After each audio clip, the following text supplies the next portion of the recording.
Hi, everybody. Before I start talking to myself, I'm going to ask everybody for a mic check as usual. So, Facebook, YouTube, if anybody can hear me, or if you can't hear me, uh, please let me know if you can or can't.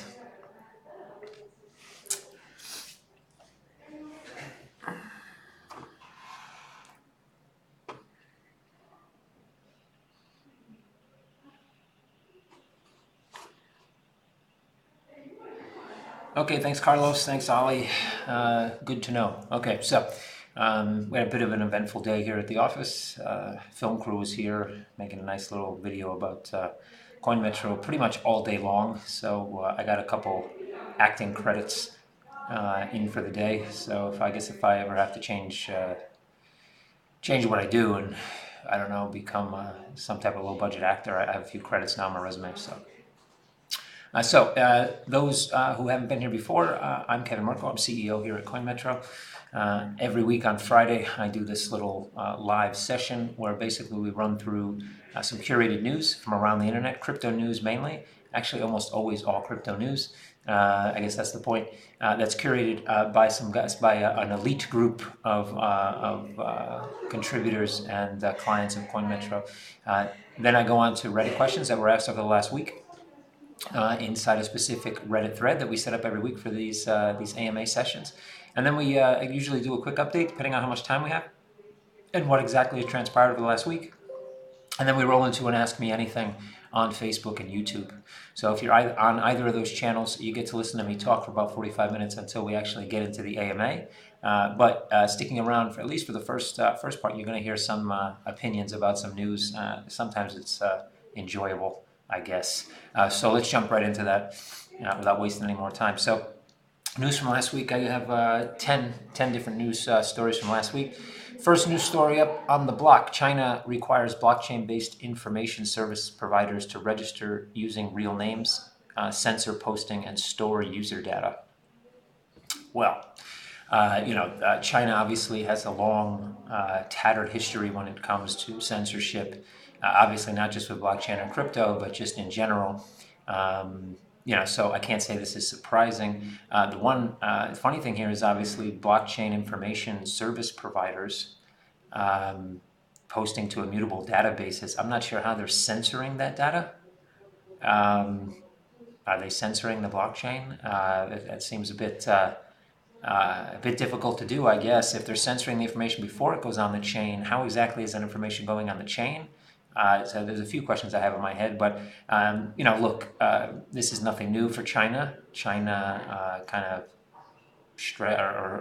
kind of uses its muscle to get what it wants, and it's been censoring and for since I don't know, my entire life, that's for sure, and well before my life. So nothing new. There was just let me see if we have a story about this. I don't think we do. There was another story that just not really linked to this, but just China. I saw it on Twitter. Actually, I'm actually on Twitter now, guys. So if you want to follow me on Twitter at CoinMetro_Kevin. I'm trying to tweet 3-4 times a day. Usually I retweet and make comments because there's a lot of misinformation that gets thrown around the internet. And I figured about time. I don't like hoodies, but I guess I got to get on Twitter. That was pretty much my reasoning. But there was a story that I saw, a headline about China and the fact that they were saying they officially classified Bitcoin or crypto assets as property. And somebody, I believe the CEO of a major crypto exchange, I won't mention the name, said that it was a great step forward. It's not, though, because the only reason they classified it as property is so that they can legally seize it. Even illegal property is still considered property. This way, if you have ill-gotten gains and you have illegal property, because it's property, the government can come in and seize it. So it's actually a step backward. But anyway, now on to number 2.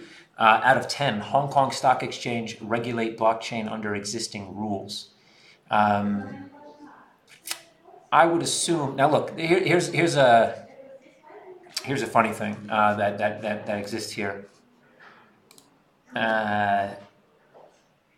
Blockchain in itself. So even Facebook right now is under pressure that they should be regulated because their data companies should be regulated, and that's in the U.S. and I think there is a push for that as well in the EU. The blockchain in itself will more than likely one day be regulated because it's an immutable database and it can control, it can house very sensitive data. So just like GDPR right now is kind of being pushed around the EU to basically put some protection behind data and regulate the use and the when you receive or when you use data, blockchain is going to end up getting regulated as well. So the funny thing is that many companies like banks and everything else are talking about how they don't want to get into the crypto world yet, but they're willing to deal with blockchain. But they obviously know that blockchain also should be regulated. Now this story here, now I apologize, I haven't even read these stories today because I've been busy. So I might open this one up in a second here, but regulating blockchain actually is another topic. It's another topic entirely because crypto assets generally need to be regulated. But the blockchain in and of itself probably needs to be regulated under current rules. I'm thinking that the stock exchange, the Hong Kong Stock Exchange, is probably talking about the crypto assets built on top of the blockchain protocol. And I agree with them for the most part that existing rules should be amended to basically regulate what it currently exists. We have assets that exist that are not crypto assets that are already, almost exactly identical to what the crypto assets that have been created. So it's really just an idea of having to amend. However, there does need to be, I think, a segregation between what is an IPO, for example, and what is an ICO. They can't be the same because there needs to be a reason why someone would want to do an IPO or want to do an ICO. So there has to be, those can be amounts of funds that you can actually raise. There could be caps because the requirements can't be as onerous for an ICO because there's no underwriting. If they involve underwriting and banks are then taking on risk, then there has to be mechanisms in place to protect them. And then you get into a more regulated market. And it's not really a secondary market. You actually would see these assets traded on primary markets like exchanges that we all know about in the real world, NASDAQ, the CAC, the FTSE, et cetera, Dow Jones. So I agree with Hong Kong on that statement to a certain extent, though current regulation still needs to be amended or still needs to be looked at to understand how exactly it would apply to each individual asset class. We've never had asset classes that can kind of change, being a security today and tomorrow not be a security. Case in point, Ethereum.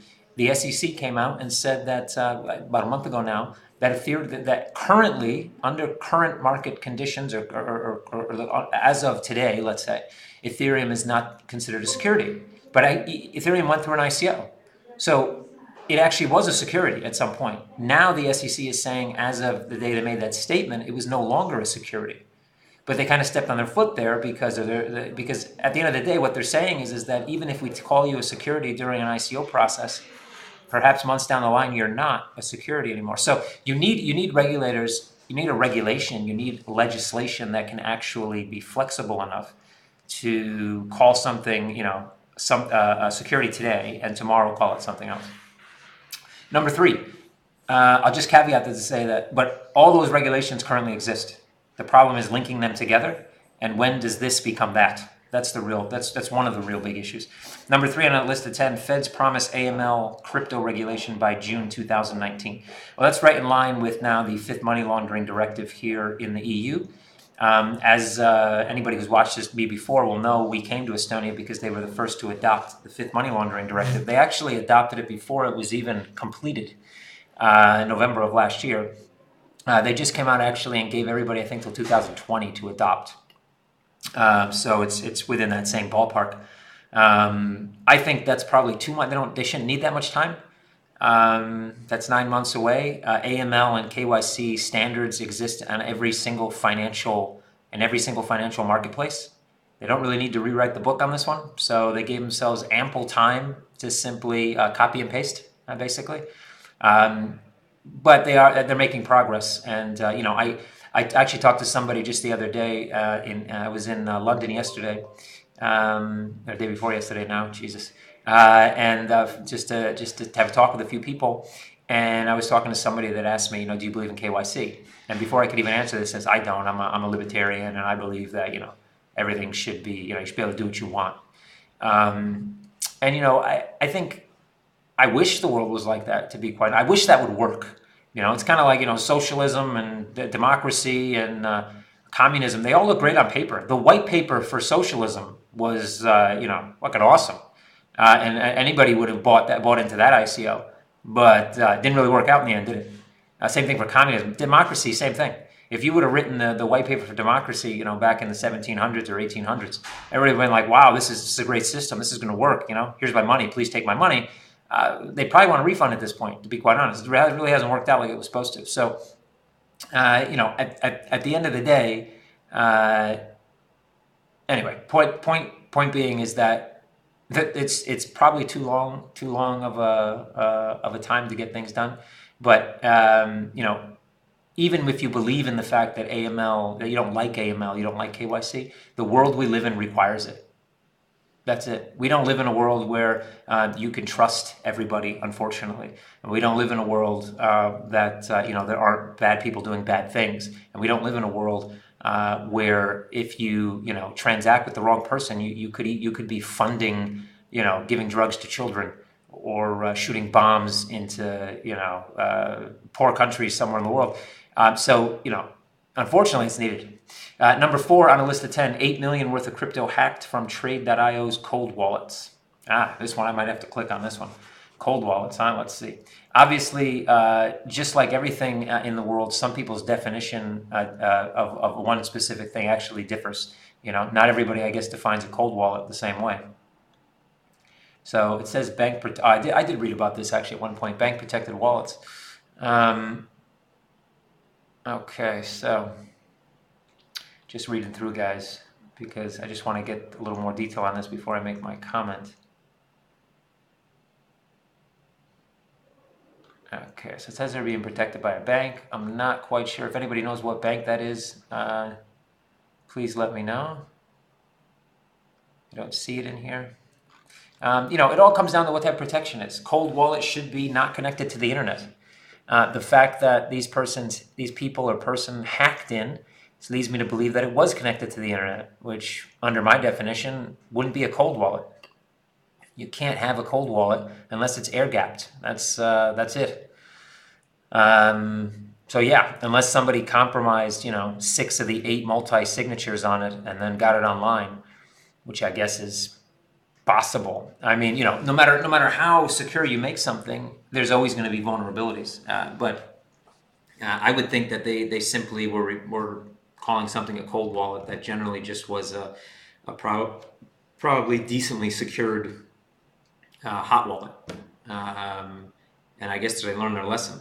I don't really see enough information on here to really make. It says supposedly protected by a bank. Cold wallets, hardware devices. Usually they are souped up USBs. Okay. Unfortunately, breaches of cold storage is not unprecedented. Following the security protocol to a T. Yeah, well, that was the comment from Trade.io that even following the security protocol to a T, things can still happen. Well, that just means your security protocols are inept. You know, a cold wallet, having a ledger wallet, I wouldn't necessarily call that a cold wallet. It's a hard wallet.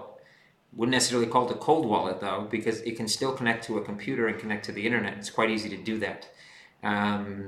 So yeah, more information would be needed, but you know, I think, you know, saying cold wallet here in this headline probably gets more people to read it, because, you know, the crypto community on a whole says, oh, cold wallets are secure, and then someone says they stole money from cold wallet, and now it becomes headline news. Whereas, you know, not just another somebody stealing money from a hot wallet, which basically happens every day. So anyway, let's see if we can get some more information on that one. Number 5 on a list of 10, Coinbase introduces its own stablecoin, USDC. So everybody's jumping on the stablecoin bandwagon, apparently. I made my, you know, I've talked about stablecoins here at length. Anybody who's kind of the first time watching, I guess I'll give you a brief overview in the fact that from a retail standpoint, there's really no use case for stablecoins. If you can get fiat onto a platform, you can move fiat inside of a platform instantly. And that fiat just gets paid out from whatever central authority is actually holding it. So there's no speed issue, there's no issue with time that it takes, et cetera, et cetera, et cetera. At the end of the day, if you have a stable coin, you have to convert it back into fiat. You're still going to have to wait that same amount of time for that fiat to hit your bank account. So there is a use case when it comes to institutional clearing. Whereas, I owe liquidity provider X €500,000, and if I can't pay them immediately, then they're going to cut off liquidity on my platform. So I basically send them the equivalent in a stable coin that allows them to quickly and easily transact that back into Euro, USD, or whatever the case may be. And they can continue pricing on my platform. It costs me little or nothing to send them that money. It's near instantaneous, and we can continue our relationship without having any speed bumps. When it comes to the retail side, though, just offering it as, especially from a platform that already offers the fiat version, meaning USD, I just don't see the use case. I see the hype, and like I've said a million times here, crypto is basically hype. The crypto market is hype. That is, up to this point, that has been the biggest catalyst for any move in this market, has been hype driven. And I think people may be jumping on this bandwagon. It's pretty easy to create a stable coin. You just create the easiest way is you create a token on somebody else's blockchain and then just peg it to something. You don't even have to really back it, because you can issue 0 at first. You can put everything in a vault, and then as you actually issue those tokens, you just make sure when the money flows in to buy them, you put that in a segregated account. So it's, anybody could do it. Literally, anybody can do it. But again, the whole push into crypto was to get away from fiat. There's no difference between fiat and a stablecoin. You are trusting the value being held behind this digital asset. And not only do you have to trust the value, you have to trust a third party holding that value. It's one thing to not trust the US dollar or the euro because you don't trust the government or the central bank. Here, you're not trusting the issuer of the stablecoin. You have to trust the issuer of the stablecoin, that they are putting the actual fiat that you don't trust into an account at a bank that you don't trust to make sure that your stablecoin is actually backed by something. It really doesn't make any sense. It kind of makes your head go to jello when you really think about it. But anyway, moving on. Number 6 out of 10, Japan gives crypto exchanges self-regulating power. Yes, I saw this one. I saw a lot of people saying, oh my God, this is so unprecedented and la la la. No, it's not. It's not unprecedented at all. New markets are usually always given self-regulation. Reason being is that when it's a new market type, or the government simply doesn't know how to regulate it. So they look to actors. First, they set up frameworks so that there's some type of framework, at least even a loose framework that these companies can follow. And they basically look to people who they believe know how to operate in that market better than they do. And they do a self-regulating test. If it doesn't work, you will see more stricter regulation. If it does work, then they will simply work with the self-regulating organization to make sure that these market participants follow the rules. I'm surprised it didn't happen sooner, to be quite honest. You still have the NFA in the United States, National Futures Association, self-regulating organization, by the way. And there's several others that exist around the world in Europe and elsewhere. This is this is how things usually work. Again, it shows me that at least the regulator is taking a stance that, look, we have a framework, we have a license, but at the same time, we don't fully understand, or we simply don't have the time, or we don't have the ability or the manpower to be able to kind of follow the innovation. So things are innovating too quickly, and we basically need experts that can show us how things are done, and we want to see if the industry itself is able to self-regulate. Is it maturing? Does it have the maturity level right now to be able to self-regulate? And it's obviously on one side a test, and on the other side, it's giving a bit of liberty so that these guys who probably have fought to tell the regulator that they can operate a compliant model without such strict oversight, so they're putting it to a test. So we'll see what happens. I vote of confidence. That vote of confidence is actually quite nice, but it's not unprecedented at all. Number 7, DeVere Group CEO, XRP and Ether to outshine Bitcoin. Crypto market to expand by 5,000%. People just love making predictions and getting their names in the paper or something. I don't know what this is, but look, XRP. Everybody knows that XRP gets a bad name. XRP though is already has a lot of different use cases. They have three services they offer. XRapid does actually tie into XRP because they use it as a liquidity gateway. So outshine Bitcoin. I don't know what he means by outshine. Does he mean outpriced? I don't see that happening. Does he mean simply that it's going to do better, like it's going to recover faster? Well, yeah, maybe. You know why? Because the Bitcoin market is where any institutional money that may be flowing in is going to Bitcoin. They're not buying Ether. There's no reason for them to buy Ether. They know that hash power and difficulty give them a certain threshold or barrier for price on Bitcoin.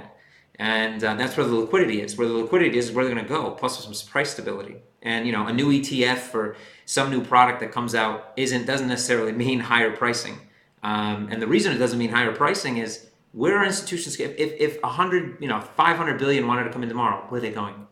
They're not going to Binance. They're not coming to CoinMetro. They're not going to Shapeshift.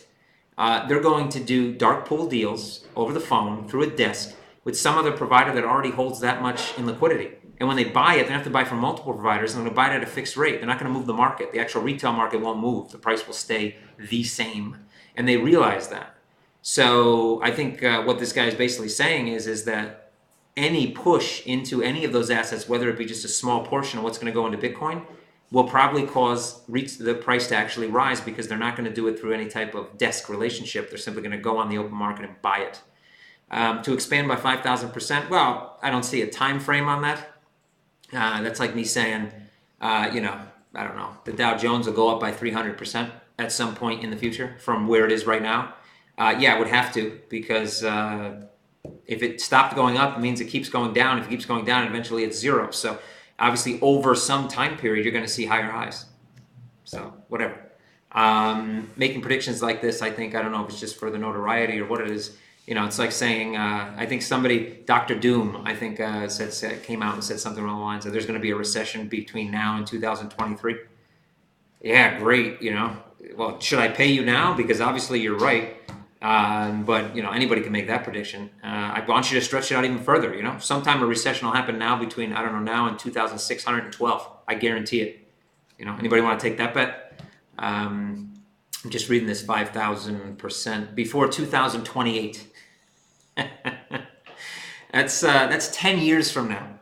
So basically, now if you take compounding into effect, that's really not that much over the course of 10 years.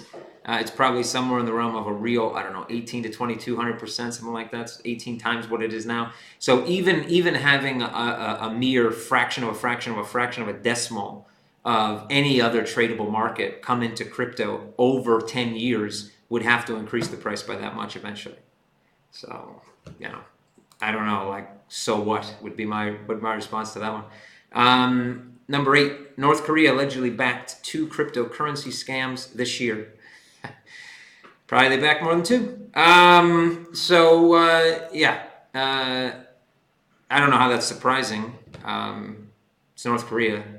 When you're isolated from the entire world financial system and you have literally no way to move capital, and you can pretty much do whatever you want, because if, Mr. Un comes in the room and says, this is what I want you to do, then you do it. What's the world going to do? Sanction them more? I mean, they can't. They're not going to go to war with North Korea. You will never see a war with North Korea, ever. And they know that. And that's why they're able to say all this, ridiculous nonsense, because they know war will never come. Because why would anybody go to war with North Korea? What would be a win? A win would be taking out the regime and then having to deal with 6,000 people who cannibalized themselves over the course of 3 decades. That's the win. No natural resources. It's just a bunch of starving people that basically maybe 30% of them think you just killed their god.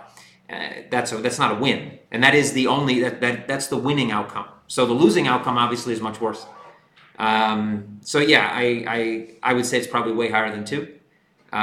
Supposedly they have this Lazarus group that has hacked, I don't know, 500 million or something in cryptocurrency. So, I wouldn't be surprised if if we did 30 hop check transactions out to 30 hops on every single wallet address, I bet you a nice percentage of those have at some point have received, sent, or had stolen from them funds that ended up probably in the hands of North Koreans.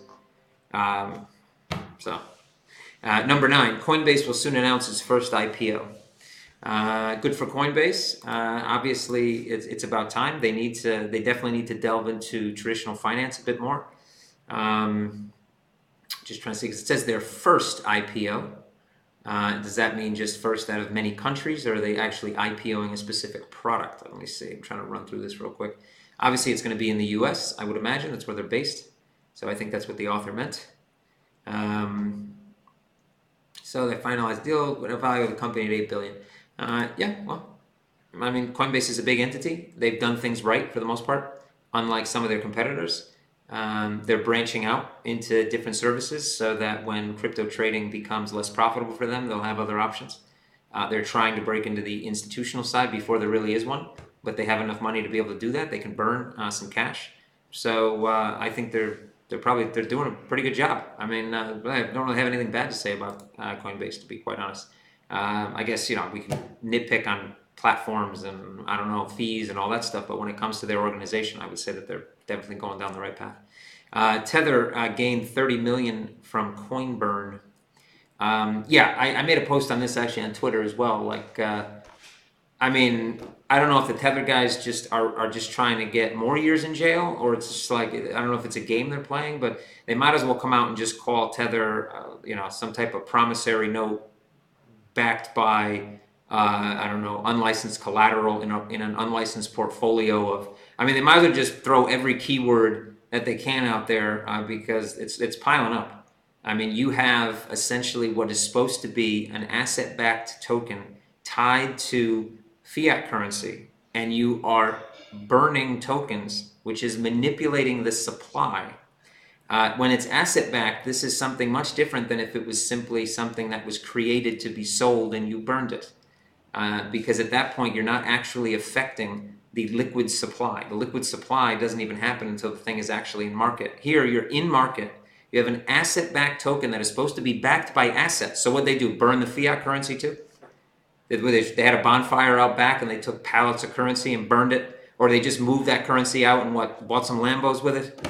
I mean, this is just it's so ridiculous. It's almost not even funny. I mean, it's still funny. I laughed about this when I saw it. It's still funny to me, but it's almost not funny. It is how stupid it is.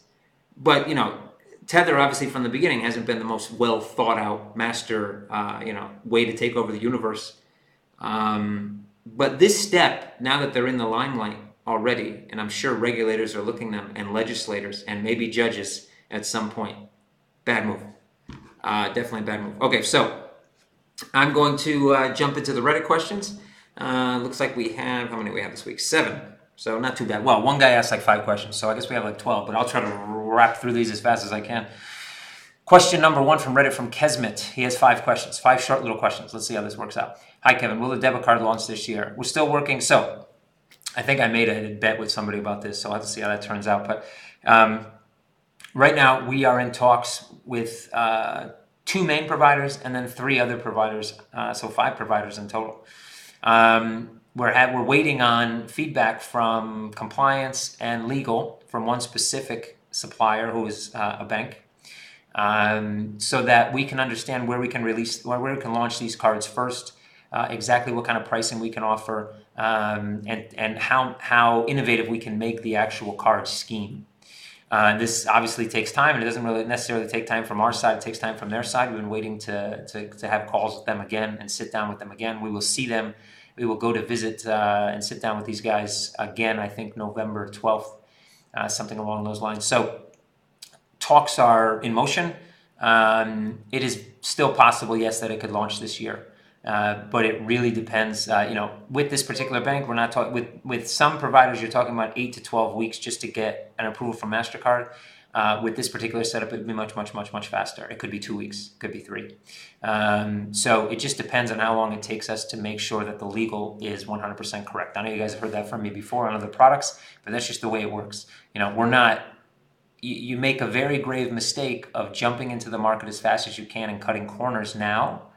Especially because, unfortunately, when it comes to the law, I didn't know I was breaking the law isn't actually a defense against breaking the law. You can't go out on the street and shoot 5 people and go, oh, I can't shoot 5 people? I thought the limit was 6, and then not go to jail. You're still going to go to jail.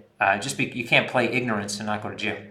Funnily enough, you can say you're crazy and not go to jail, which is kind of stupid. But at the end of the day, you can't plead ignorance. So we need to be careful. And obviously, we don't plead ignorance. I mean, I'm on here every week talking about regulation. We do it at public speeches. We do.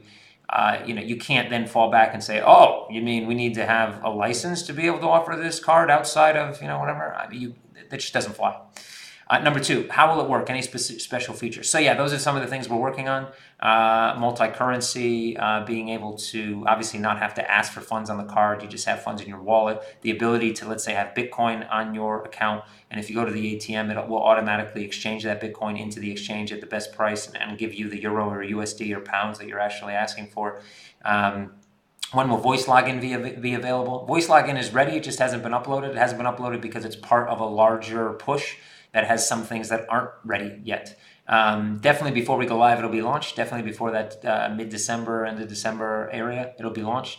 But I don't have an exact timeline on that because we haven't really talked about it. I know it's ready though, because it's been ready for over 30 days. But it's in a much larger repository that we need to push that has many, many, many other updates that are being worked on. When will the Go dashboard design be updated? It actually was updated a bit this week. Some very small updates, but the full update is going to happen before we go live, actually. I do believe sometime by mid-November we'll probably have a more comprehensive update. Will there be a flash sale or not? We're still dealing with that. Obviously, I would say, and I've said this before, and I don't want Telegram to go nuts after this, but we're leaning towards yes, but there hasn't been a decision made. So I still haven't made that decision. Decision will have to be made before the end of November. So third week in November at the latest, probably fourth week at the latest, I guess, but third week more than likely, I will make that decision. Right now, considering looking at where we stand, what we're going to need for some regulatory licensing, we will probably, we've actually been looking to see if we can find some smart partners that maybe come in for a bit of equity. Because we are looking to push some money into specific areas that really requires, like minimal capital requirements, for example. That's money that's tied up but not really at risk. And there's things like that we're looking into to possibly bringing on an equity partner, but only somebody that we know that can help us in other ways, whether it be banking connections, whether it be access to regulators, whether it be just some type of expertise. So the flash sale, obviously, look, more money into the pot. I know people think people have their own view about this, but more money into the pot only gives us more flexibility and only allows us, only gives us more chances to make CoinMetro succeed faster, which inevitably will push demand, which will, at the end of the day, put some more pressure to the upside for the entire operation. Right, I'm leaning towards yes, but again, a lot can happen in the next month and a half. So as of right now, there is no direct answer. Let's put it that way. Number two on a list, what was it again? 8, I think, 7. This is from Matt's a Boss. My question is regarding CoinMetro's slogan, moving crypto forward. One of the focuses of CoinMetro has been regulation. But is CoinMetro really moving crypto forward? If CoinMetro finds itself pushing for regulations such as excessive KYC procedures requiring crypto trading licenses, linking social security details, special requirements on who can invest in ICOs, and whatever other bullocks, things that governments want, don't we run the risk of moving crypto backwards rather than forwards? What if crypto regulations ended up being more draconian than what we already have in traditional markets? You kind of have to separate. It depends on what moving forward to you means, I guess, at the end of the day, right? To me, it means adoption. So we need to move crypto forward to get it to a point where it can actually be adopted by the masses. Unfortunately, there's no way to do that. One, without banking, and behind banking, without some type of regulated framework that when there are bad actors, that when bad things do happen, there is the ability to possibly track it, find it, and stop it. I'm not saying, look, regulations don't have a storied history of doing things correctly. Unfortunately, it's very difficult to make make laws that are going to be perfect. Just like everything in life, it's hard to do anything perfectly. So there's a history of missteps, that's for sure. But, and I mentioned this when we were talking about the news up top about a libertarian that came to me and said, that before he asked me, do I believe in KYC? And before I could even answer, he said he didn't. He was libertarian, blah, blah, blah, blah. And look, at the heart, I just think it's a naive way to look at the world to think that without these type of controls, the world would simply, work. You can look at history and see that that's not the case. It's not that, human beings are just rotten. That's just the point. There are human beings that are rotten, and for that we need rules, unfortunately. And moving crypto forward means that grandma uses the blockchain and uses crypto without even realizing she's using it. And how do you get grandma to actually do that? Well, if her pension was paid on the blockchain and it was paid out in USD, but a crypto form of USD that she could actually spend with her fingerprint, or she could actually spend just by going to the store and getting retina scanned, and she's using crypto without actually knowing she's doing it. That's when mass adoptions happen. When the technology is used without anyone even paying attention to what they're doing, that's mass adoption. It's not, Bitcoin at Starbucks. It's not being able to buy a TV on Amazon with my Ethereum. That's not mass adoption. That's just public relations. And it doesn't do anything to push mass adoption. But to do something like that, obviously the government's involved in that specific instance. Obviously you have banking. Obviously the entire financial sector has come to understand, be aware of, and not afraid, and understand the virtues of crypto and blockchain. And for that to happen, unfortunately, you need regulation. And that carries KYC and AML. That carries burdens, right? I think you can look at, on the other side of the coin, pun intended, you can look at what's happened, let's say, with Danske Bank, or with any bank, to be honest, HSBC, Bank of America, UBS, Credit Suisse. They've all had huge scandals, right? I think the regulators understand that what they've been doing doesn't work.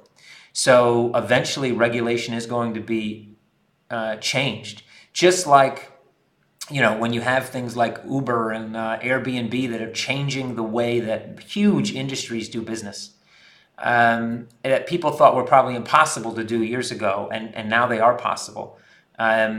These type of things, Amazon even. I mean, Amazon, nobody would have thought, internet, period, nobody thought they'd be using a credit card and having your life on the internet. Nobody thought that would happen. So regulations will change.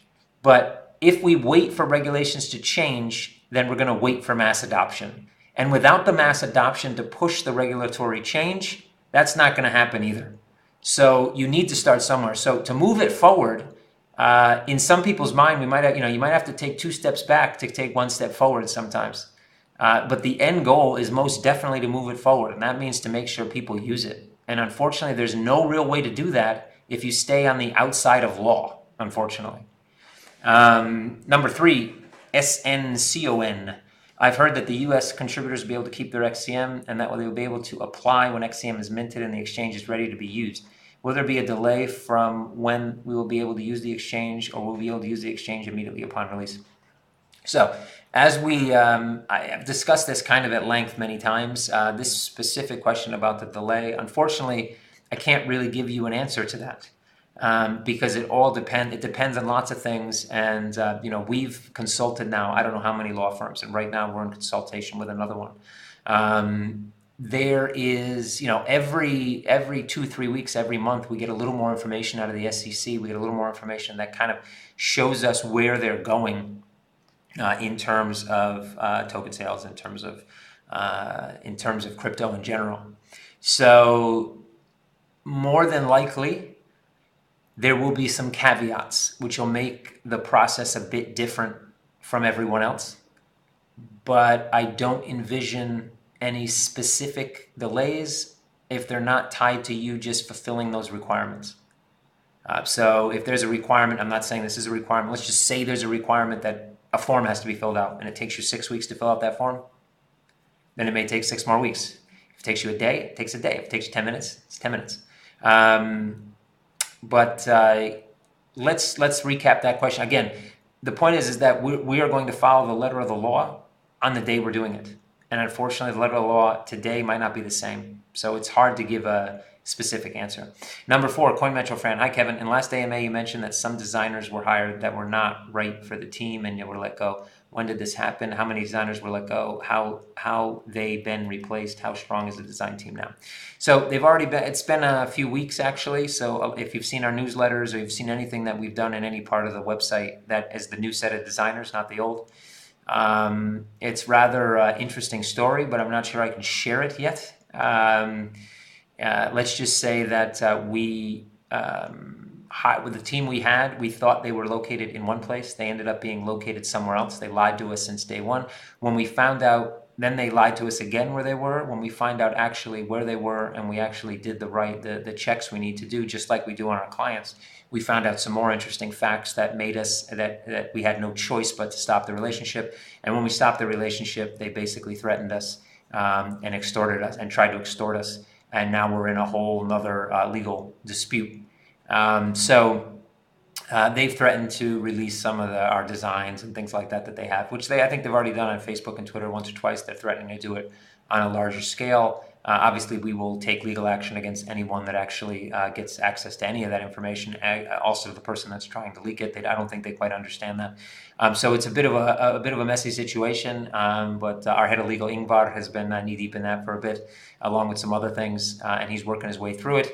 Right now in the design team, we thought we had 6, though I think we were getting billed for 6 and maybe only had 3 or 4, to be quite honest. Now we have 3 people full-time here in Estonia that work actually through an agency, but right now we're basically, we take up all their time, let's put it that way.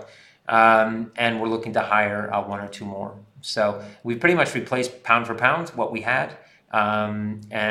Very quickly they were able to pick up kind of the uniqueness of our design methodology, and I'm quite happy so far. So far so good, and the productivity has been stellar.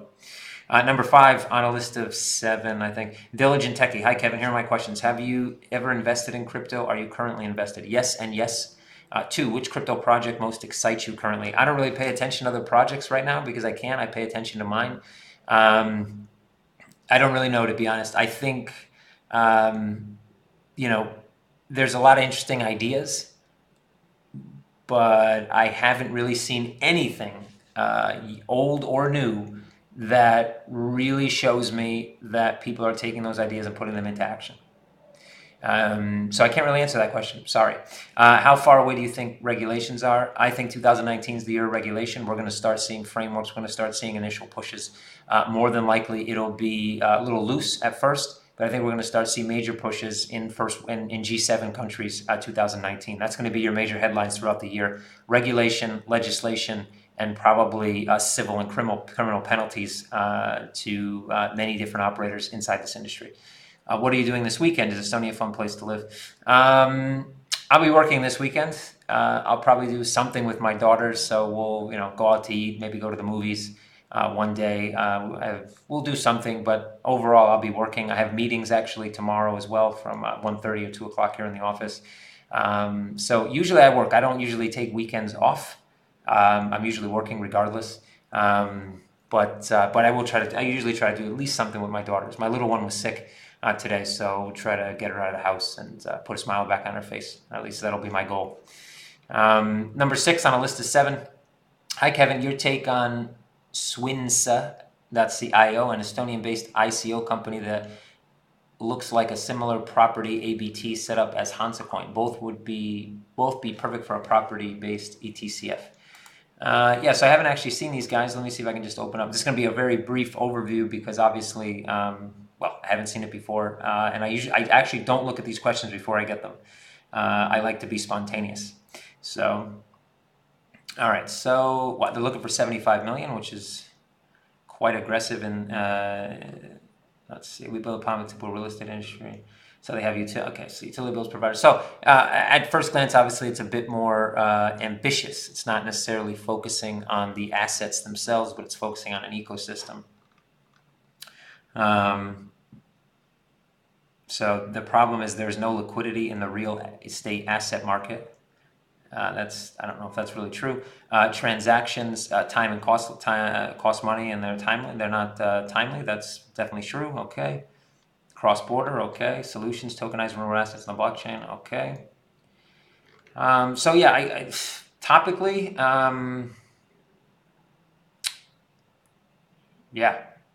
I'd like to look at their token structure. I don't really see... Well, what I can say right off the bat is they don't have any Estonians, which means the Estonia thing is probably just a front, which is unfortunate. I see Switzerland and France here, actually. Don't see anything about Estonia. I also don't see anything specific to how their token is structured and how they are going to get it by a regulator, which is the one thing that actually interested me in Coin, to be quite honest. It was the main thing. I actually mentioned that I had a phone call with Axel today from Coin, and they actually said that they may be opening up, the public sale may open up by next week at some point. Though there might not be much available space. They've had a good bit of luck with single family and multi-family offices. That's been basically their main focus. So I don't really have any numbers. I didn't necessarily ask, though I will probably see them at some point this weekend, or next week. So I'll be able to clue everybody in. But yeah, apparently, if you're interested, I know some people have been asking for private sale access. I would stick to their Telegram. As far as Swinka goes, hard to say. I really don't have a comment. I really need to see how the token is structured. That's the most important part here. Everything else is just marketing, PR, and a nice idea on paper. But if the token is structured incorrectly, it just can't work. So, Robin Termerman, number 7. Every week we get a bunch of news articles coming out about governments or banks either accepting or rejecting crypto. I'd say the official opinion about all things blockchain within those circles is still undecided. Since you've been dealing with government officials, banking higher-ups, liquidity providers on a frequent basis for a year now, do you notice an off-the-record change in mentality since last year, either pro or contra? So yeah, there's definitely been even then, when everybody was kind of super anti-crypto, the investments already started in R&D at the biggest banks, at the biggest naysayers.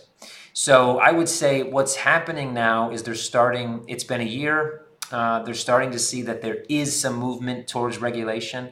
They're getting a little more positive about the possibilities, though at the same time, I would say we're probably close to almost a neutral point where, a bank doesn't want to be left behind. They realize with PSD2 and challenger banks, and now blockchain and crypto assets, that they're at a risk at some point of being priced out of the markets that they've created over hundreds and hundreds and hundreds and hundreds of years. So they helped create as well. So they know they need to put money behind it, and they have. Spending a bit of money in R&D, if they lose it, doesn't really matter. Now I think they're starting to see, okay, the regulation's coming. Regulation will be the trigger point where most banks will say, okay, now we can see if we can offer crypto trading, crypto payments. They already have the infrastructure for the most part. They have antiquated infrastructure, many of them. So upgrading a bank's infrastructure from something they've been using for 35 years to blockchain is going to be very difficult. It's going to take a lot of time. It's not going to happen in a month or 2 or 3. But that's why the R&D is ongoing, and it's been ongoing for quite some time. So outwardly, I would say there's been a switch to more pro. Inwardly, I would say it's a more switch to neutral. So everybody says they like blockchain, they don't like crypto or whatever, which is kind of ridiculous. At the end of the day, though, banks won't get into blockchain without creating an app. That's a crypto asset. It just doesn't. There's no reason for them to do it. They're going to save a little bit on back office, But so what? There's been new technology out for years that would have saved them a bit of money on back office, and they never adopted it. They never did a bunch of R&D on it. So yeah, I would say we're going in the right direction.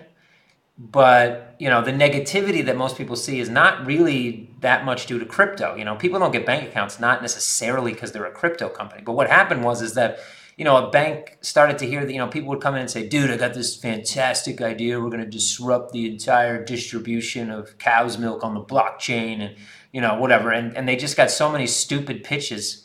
And they just saw the people behind this weren't serious. And they said, crypto is a waste of time. And so once you get by that, though, it's really about, how the banks can make money. One, how you can mitigate their risk. And from a regulatory side, why is this better than traditional markets?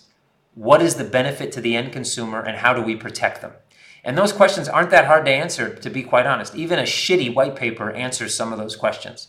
So the problem is nobody goes in there talking about those answers. They talk about how awesome their solution is. The bank doesn't care. This isn't 1855. You don't go to your local bank talking about how you're going to open a business and they get excited about the fact there's going to be a bakery in town and give you the money.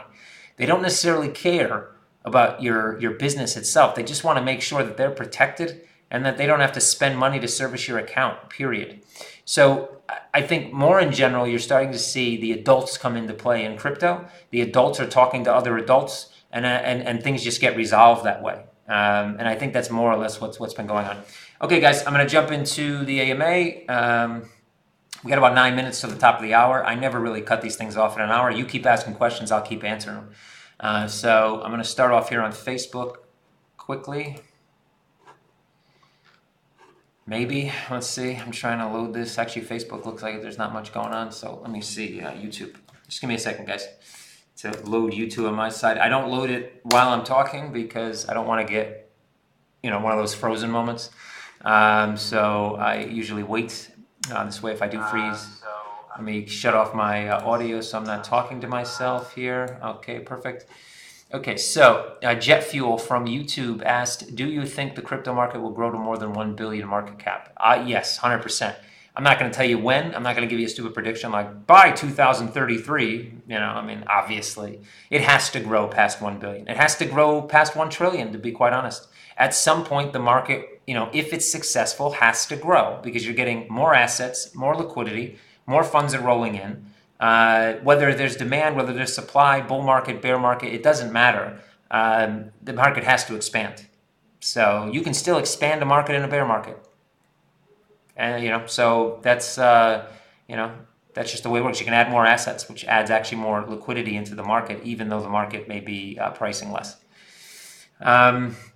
Jet Fuel 12, again on YouTube, how will CoinMetro handle large fiat withdrawals? Say the market booms again and CM users want to sell their crypto worth 6 figures. Can CM handle such amounts, or do you have banking restrictions? Well, one, we're a matching engine, so we're not a market maker. So as long as there's liquidity in the market to be matched, somebody has to come on the exchange and deposit €1 million for someone else to sell $1 million to them. So capitalization is not the issue. And when it comes to banking, we have a banking relationship that knows exactly what we're doing. They understand our business model, intimately. They absolutely understand everything we're doing. We hid nothing. They know exactly what type of transaction size we can and will see. And that's how you open up bank accounts that last for a long time and not for 6 months. So yes, we can handle large fiat withdrawals and deposits. And the point is obviously that you need to have options. You can't have one banking partner. You need 2, 3, 4, 5.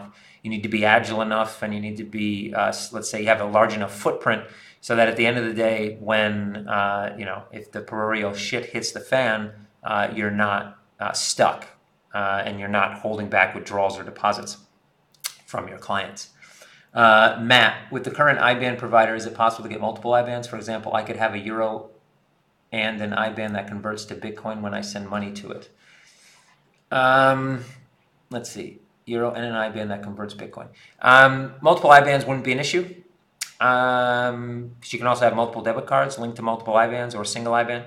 So yes, that's possible. It's all just about a ledger system. So yes, you can do that. Having the ability to, let's say, to send Bitcoin that converts, so it converts to Bitcoin. So send euro, let's say, to an IBAN, automatically it buys Bitcoin. We're working on something like that, exactly like that. That's kind of like, you can do like a monthly thing. You can do an automatic thing anytime the money goes over a certain amount, if it's under a certain amount. So it's something that's actually being worked on. But if you haven't posted that on Telegram inside our Telegram channel, we have actually a Telegram channel for feedback. So please post it, or just post it in the normal one if you don't have the other link, and someone else will do it for you. We are working on something like that, but the more people that ask for specific things, the faster we work on them. So please post it. On Facebook, how is the minting for XCM looking and trading? So that's Geraldo, and that's on Facebook. Peter actually asked something on Facebook before that. How do we stand with CM? Not sure what that means. So Peter, if you could ask that again, a little more detailed, that'd be great. How is minting for XCM looking? So we're still, again, the plan is to mint right before launch. So mint and then distribute right on launch, and mint right before launch. So that's scheduled for December. So we're on schedule. So that's no real change in the last week in that regards. Jet Fuel 12, how is your Ukraine office going? Do you have support staff now? If so, will they be taking over Telegram support? We do have staff in the Ukraine currently, though we are looking at other options. We had to work with a provider there that at the end of the day didn't really supply what we thought we were promised. So we are looking for alternatives. Our goal is really to have everything, I hate to say this word, but centralized here in Estonia as best as we possibly can. It just gives us more oversight, more access, more flexibility, and allows us to really get those people part of the team, get them the culture. And you'd be surprised at how much more productive people can be when they feel a part of something. So that's a process that's ongoing as well. Telegram, yeah, at some point here, once after we mint, we will be taking over Telegram, and that'll be a joint effort between Estonia, Mexico, Ukraine, if we're still on board in the Ukraine. If not, then more than likely Estonia will be the place that does most of that heavy lifting, and Mexico as well on the other side of the world. Matt, so the beta feedback TG channel is also for general feedback. Yeah, I mean, it's still feedback that has to do, let's say, with the beta in general, because you're saying, look, I'd love to have something on the Go dashboard that would automatically convert Euro deposits into, have multiple IBANs, and then be able to click a box on one of them that says, convert every single incoming deposit immediately to Bitcoin at market price. So yeah, for me, that's still beta feedback. So yeah, please post it there. Look, if somebody says you post in the wrong place, blame me, and then they'll post it where they need to. So. Geraldo on Facebook, are you confident in your PR before launch to get CM off the ground and build hype? I wish we didn't have to build hype, to be quite honest. It'd be a much nicer market if we didn't. But yes, look, we have a lot of things that are in the works. We have a pretty comprehensive marketing strategy. A lot of that's about organic SEO and organic content, and we've been working on that for quite some time. The fact we pay makers, these things that don't actually exist yet in the market, I think will provide a boost. We also have some support from some mainstream publications that will give us some support. Things like, let's say, like your Bloombergs and things like that when we actually do go live, especially when we launch new licenses in different areas of the world. So, yeah, I am. I do think that maker bonus, to be honest, is probably the biggest hype driver. Because right now, no one else does anything like that. And it kind of gives you no reason not to test our execution. Why not? You're just placing a limit order. If it gets filled, you get paid. Great. So yeah, I think we do. If we had all the money in the world, we may be doing other things. That's for sure. I'm not going to lie about that. I mean, obviously, we don't have unlimited resources. So flash sale obviously would help us build up more capital to put behind marketing, for instance. So yeah, we do have money behind marketing, obviously, and we will push as much money as we possibly can, in line with our initial white paper, which basically outlines where we're going to spend our money, marketing and otherwise. But it's a competitive market, which means I think people get caught up on the fact of I won't be scared if we go out and we're not the number 2 exchange in 3 days or 3 months, to be quite honest. The goal, obviously, is to push mass adoption by way of offering products that people know, IBANs, debit cards, payment remittances, merchant services, etc., and then tack in education and crypto and convert non-believers or convert people who don't know what crypto is into crypto users, sometimes without them even knowing they're using crypto. That's the goal. And so to do that, that doesn't mean we need to be the top exchange in the world. We don't need to be. It may result in us being the top exchange in the world at some point. But I think what happens first is that we garner a user base. We start to compete with the likes of Revolut, TransferWise, etc., Robinhood, whatever. And that is the catalyst that brings in the larger adoption into crypto. That is the catalyst that gets us the more liquidity on that side.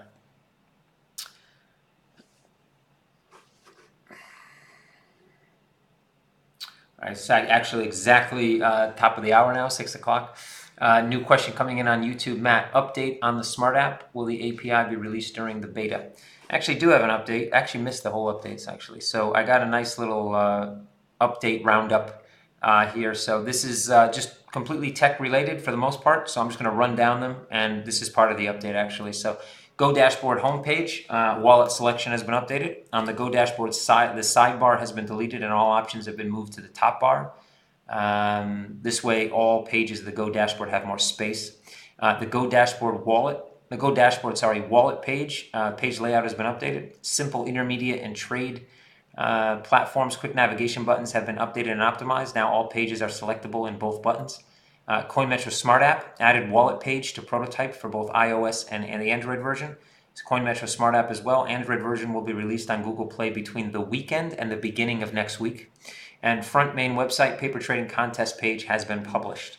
So those are a quick roundup of what's been going on this week. We're actually planning a completely revamped homepage. Obviously, same type of branding and imagery, but it's going to cover all those different banking things and things like that. That's also in the works. Though I think that'll be about 2 to 3 weeks before we get that fully rolled out to everyone. Let's see, my head back here. Okay. So, anybody else? Any other questions before we bid adieu here and push strongly into the weekend, I guess?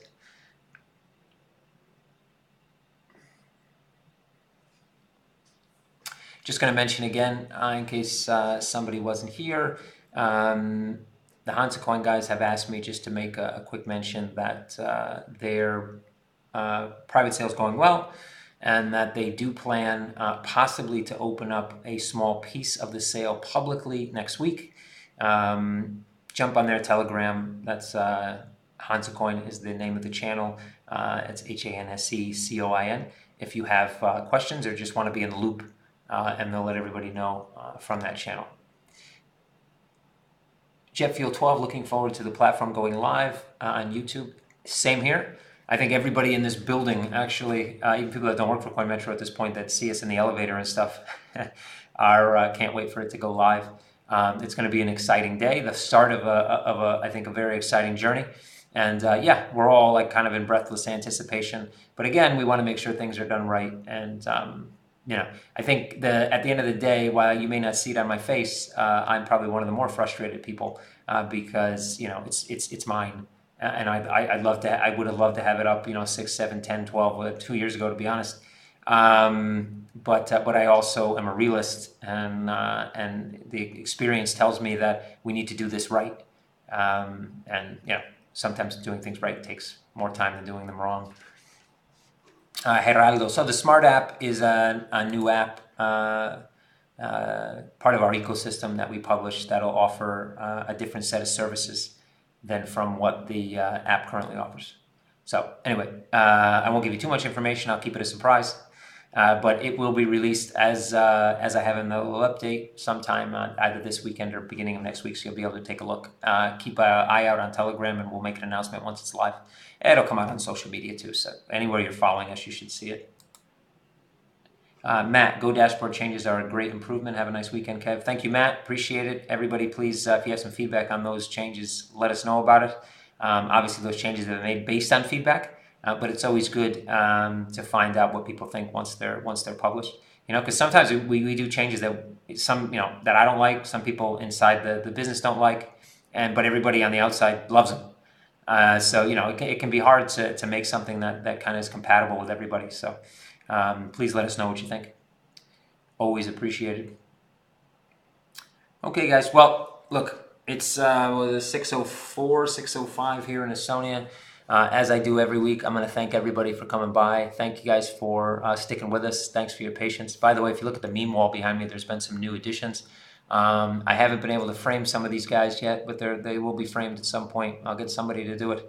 Obviously, Pizza Kev and Wrestling Bear Kev were from like 2 weeks ago or something. And now we have I think it's Ringing the Bell to Stock Market Kev and up top there, the Steve Jobs Kev. Which were pretty cool. So keep sending those memes in, guys. I never thought I was actually have a meme wall, to be quite honest. It's but I do, and it's right there.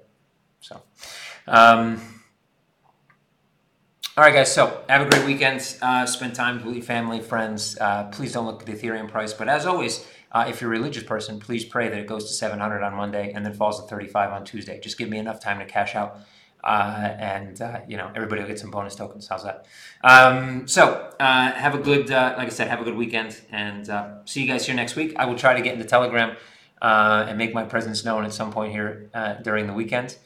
So if you catch me in there, throw some questions at me, and I'll gladly answer them. All right, guys. Chat soon.